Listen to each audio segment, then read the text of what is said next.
On Christmas morning, Nashville was the site of a horrible explosion that is still being investigated to this day, but gradually over the days since then, we have been learning more and more about what happened, although some are drawing absolutely insane conclusions based on the information that we have. The early Christmas morning explosion, which took place in the city's downtown area, left at least 3 people injured and damaged more than 40 buildings. Investigators have said the RV involved in the Nashville explosion was broadcasting a female voice warning to evacuate with a countdown clock mixed with the song Downtown. By the way, you can see a picture of the RV there. So the stuff about the voice and the song, I think there was always going to be mystery to this, like when you don't necessarily know exactly what the motivation was for something, and the person appears, as we're going to get to have died in the explosion. You're going to wonder exactly what caused this person to do this horrible thing.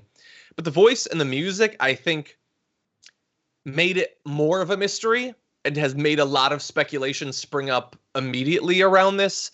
And like the fact that there was it's very bizarre. It like immediately as the details were rolling in, the fact that it happened on Christmas, it was very bizarre. Thankfully, the damage to others was limited to injuries. So that is one good thing we have going for us here. Yeah, that is the creepiest, most Black Mirror thing I've ever heard. The song Downtown while a woman's voice counts down. Ugh. Yeah. It's off. I mean, and just to think, like, thank God no one was killed, and thank God that, I mean, and this like awful morbid silver lining to this awful morbid year that we've been having, which is that fewer people are in public places, and so there are fewer mass shootings, and white terrorist extremists have to get their rocks off somewhere else, mostly trolling me online. Yes. And related to that, there's been a couple of, it's just like accessories to, like, if the dish is terrorism, then depending on whether the meat's white or not, you're going to get a couple of side dishes. The side dishes are headlines that talk about, like, the quiet life of the individual before these explosions. Like, there always has to be this, like, why is it that, like, everybody has to pay for PR people except white terrorists? Then they just get it for free. Do they sign up for some sort of public relations insurance in the event of their death? Like, there's like a statements put out. But with this, there were these headlines, like, implying, like, oh, just a quiet life, we just don't know. Like, no, why do you care? Okay, I'd like a motive, sure. But the psychology, the person could have killed people, did injure people, did do damage. And we do know who the person is, apparently. I always wonder whether even to share the name of individuals like this, but in this particular case, we're going to mention it. The U.S. Attorney for the Middle District of Tennessee had a news conference yesterday and says, we've come to the conclusion that Anthony Warner is the bomber. He was present when the bomb went off and he perished in the bombing. Regrettably, Anthony Warner's middle name starts with the letter Q. And I don't know if that was necessary for the craziest people in America to really pick this up, but they have. And, some people, like I mentioned in the pre-show, Lynn Wood, who has like 1 million Twitter followers and is very popular on the right, is saying that this person grew up in not the same town as Kyle Rittenhouse, but the same name of the same town in a different state. And so that's suspicious.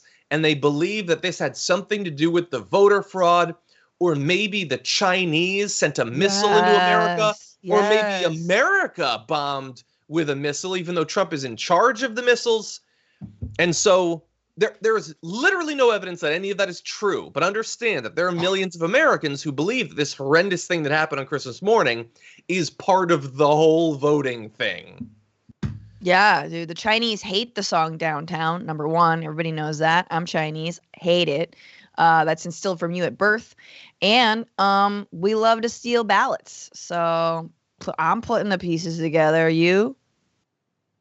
I can put the actual pieces together, and the actual pieces are that supposedly based on a vehicle identification number from the RV that they found. They tracked down that individual's house, and they had pictures on Google Street View showing the same RV. And so it seems pretty consistent that this individual had this vehicle and then had it blown up. They do say that there's no indications that anyone else was involved in the bombing, and I guess that's a thing where they don't have any evidence that there was, although it does seem a little bit early to be ruling it out as a possibility. Yeah. So we will see if anything like that comes up.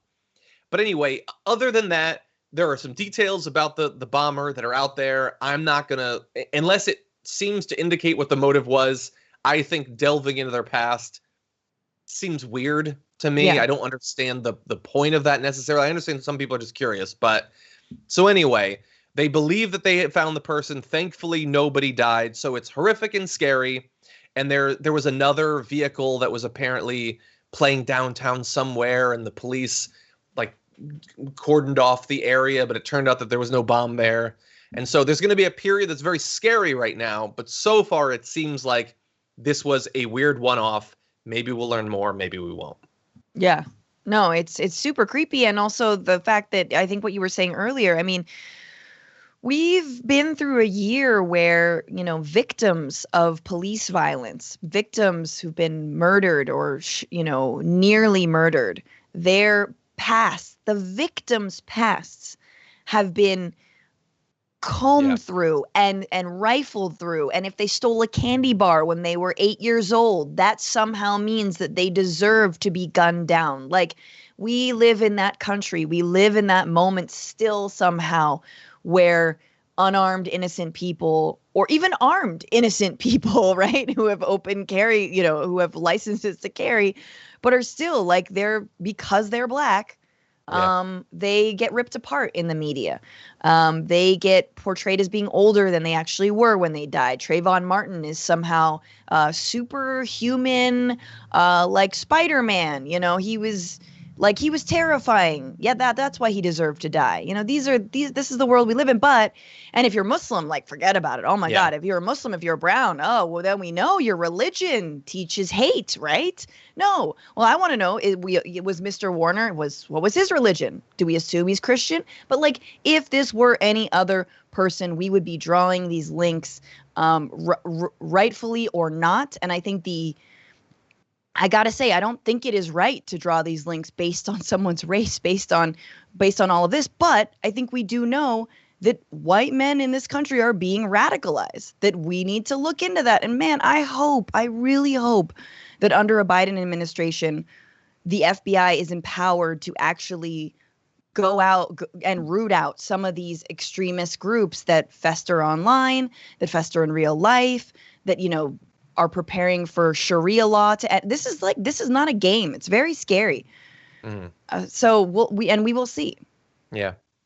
I don't know how to solve the problem necessarily, but you do clearly have a problem when you have a white male act of terrorism, and immediately following it, all of these people who are in real time being radicalized pick that bombing up as evidence that the communist Chinese have taken Biden, and so we need to end democracy. And they're flocking to people like this Lynn Wood. Like, I think we've got a problem with radicalization. And the thing is, like to some extent, it's harder to get people to see how dangerous it is because of how quickly it's been mainstreamed by the right. Yeah. That, like, these people are showing up on Fox News, the biggest mainstream media outlet that there is. And so I guess it's just the other party, but this is every bit as crazy as any radical movement that you've seen around the world.